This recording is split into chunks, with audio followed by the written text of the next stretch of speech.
هنعمل النهارده كوردون بلو زي المطاعم بالظبط واحلى كمان. احنا دايما بنحب ناكله بره عن ما نحضره في البيت، يعني لان احنا عندنا اعتقاد ان هو صعب او مش هيتظبط او مش هيستوي او مش هنعرف نطلعه مظبوط زي بره بالظبط.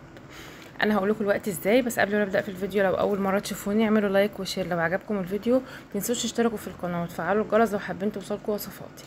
اول حاجه علشان اعمل الكوردون بلو هكون جايبه صدور. انا هحاول ان انا اشيل يعني حته من فوق كده منها وحته من تحت، اظبط الصدر عشان ما يبقاش تخين قوي، وهفتحه كده من النص، بس هسيب جزء منه وبعد كده هحاول ادق على الصدر عشان على قد ما اقدر ارفع الشرايح. يعني هي مش هترفع قوي لان الصدور بتاعتي كبيره، بس يعني الخطوه دي هتسرع من انها تستوي كويس.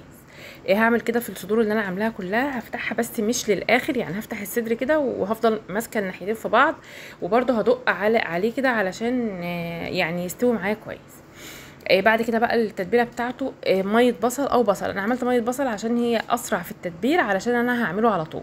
عملت ميه بصل وملح وفلفل وبابريكا وبصل بودر وليمون وخل. انا حطيت خل وليمون يعني شويه كتير، شويه يعني زياده شويه. انا بحب نكهه البانيه عموما او الفراخ المقليه بيبقى فيها الليمون مع البصل حلو جدا. دي احلى تتبيله ممكن نعملها للبانيه او الكوردون بلو، طبعا هو زي البانيه.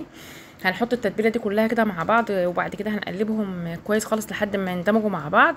وبعد كده هحاول ان انا احط شرايح الفراخ فيها كلها او انزل الفراخ في كل التتبيله، عشان بس يا دوب انا هسيبها تقريبا نص ساعه وبعد كده هبدا فيها على طول.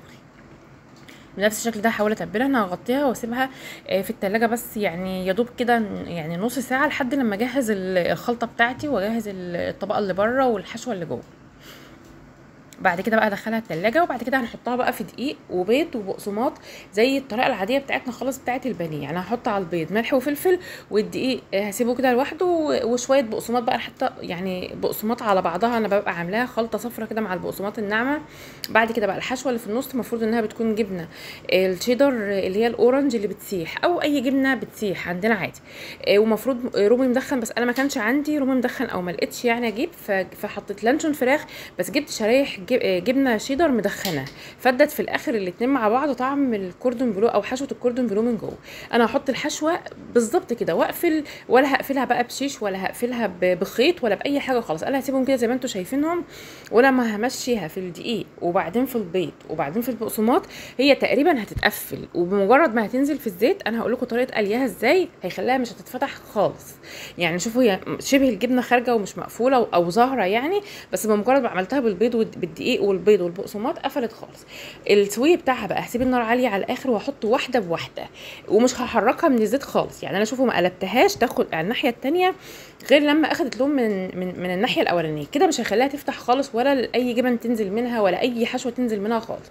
انا قليتها كلها كل واحده لوحدها، اخدت تقريبا 10 دقائق على عالي الاول، وبعدين هديت بعد ما يعني وانا بقلب على الناحيه التانية هديت عليها.